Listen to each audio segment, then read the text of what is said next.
Alright guys, welcome to the Guitar Shed again today, and some of you may have already guessed it by what I was playing, but what we're going to be talking about today is reverb effect.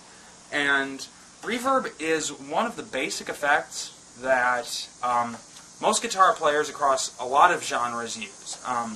It can be used in either very large amounts like you just heard, and sometimes in very small amounts just to add a little bit of depth. So what is reverb? Well, reverb is an effect that basically creates an echo ambience. In other words, it sounds like you're playing in a really, really huge room with a very slight echo to it. And depending on the kind of reverb you use, how you use it, it can create a lot of different tonal variety. And the reverb I'm using today is coming from my Vox Valvetronics XL high gain amplifier, and it's the 30 watt combo. So just so you know, that's exactly what I'm using. I'm not using a reverb pedal or any external effects, so what I got with the amp is what I have.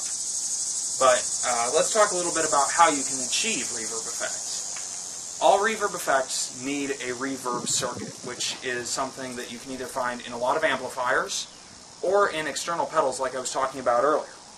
And the pedals usually range anywhere from about $100 to about $150, less if you can find them used or on sale. And they can create a lot of different effects. Some I would recommend are the Digitech Hardwire Reverb and MXR reverbs. So as far as reverb pedals go, you usually just plug them either into the effects loop of your amp or put them directly in circuit with your guitar and run a cable through the pedal into your amplifier. Most higher-end amplifiers are going to have reverb with them, but not all.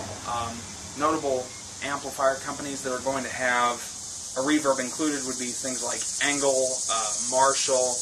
I think most Black Stars include something like that, and most Fenders do as well. So most higher-end tube amps are going to have a reverb, and some lower-end solid states will, but not all. So just be aware that you may need to buy a reverb pedal if you're going to try to achieve this effect. So what we're going to now do is, with the reverb exactly how you heard it earlier, I'm not changing any settings, what we're going to do is we're going to look at how reverb can be used in rhythm playing and then in lead playing. So first we're going to start with rhythm playing, just a basic rhythm. And what you're going to notice, I'll tell you what I'm going to do first is I'm going to bypass, there we go, the reverb on my amplifier, and I'm going to give you the flat sound of the guitar and not change any settings, and then I'll turn the reverb on.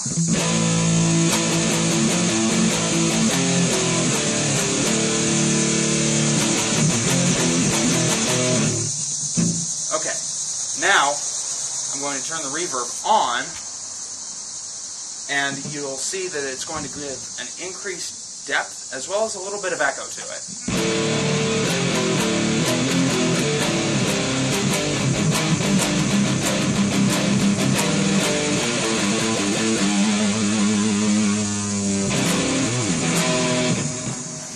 And you can hear that ring out at the end. That's part of the reverb.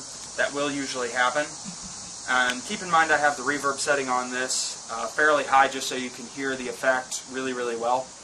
But most of the time in rhythm playing, reverb is going to be used either to create an added depth like you heard there, a little bit of extra presence to the sound of your guitar, or in some cases it can be used to give sort of a very spooky echo.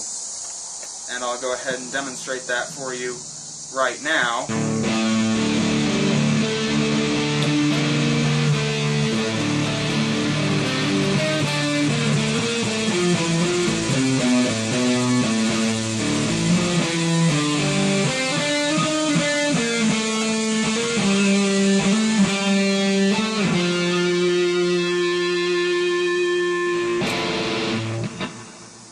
So that's another thing you can use it for. That's more of a heavy metal thing, but it's useful anyway, and a lot of fun to play around with, I might add. So now what can reverb do in lead playing? Well, much like in rhythm playing, reverb can be used to add an extra element of depth to the sound of the guitar, but in the higher ranges usually used for solos and lead licks, it's going to react very differently because of the pitch of the note. So what I'll show you is a little bit of that.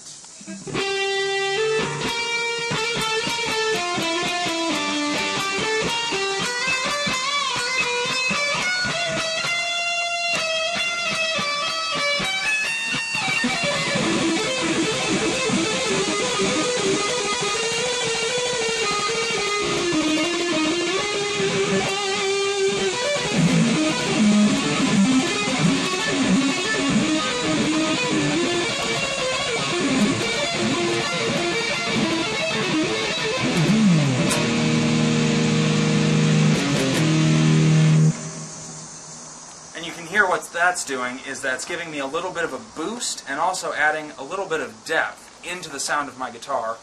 And again, all I did to achieve all of those different effects was to press a single button on the amplifier.